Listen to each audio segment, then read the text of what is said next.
Smoking cessation is so important because smoking is a huge risk factor for heart disease. And we can actually see the difference between smokers and non-smokers when we're doing our imaging. When people come in for diagnostic testing, we can see blood vessels that look so severely diseased that we know that we're dealing with a smoker. Nicotine can cause the vessels to contract, and when they contract, it can cause high blood pressure. High blood pressure can increase the risk of vascular dementia, but can also increase the risk of stroke. Vascular dementia is a very specific type of dementia that has to do with the blood vessels that are supplying the brain.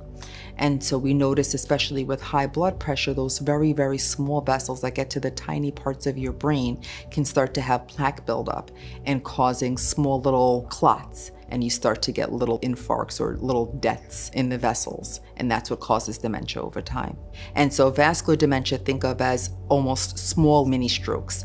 You may not even notice a symptom. It may be something that you see on an imaging, an MRI or a CAT scan. We do know that quitting smoking is probably one of the most difficult and challenging things to do, and it shouldn't be done in isolation. And so normally we do a 2 or 3-prong approach: medication, nicotine patch, and counseling. And usually that has to do with us talking, setting a date, having a plan in mind, starting our medications about a week or 2 out in front of that in anticipation that we're going to stop here on this date, and that's the date that we're going to start with our nicotine patches. And as long as it takes, we're willing to work with it, because we know that eventually if we can get to the target of stopping smoking, you can actually reverse some of that disease that you see in the vessels.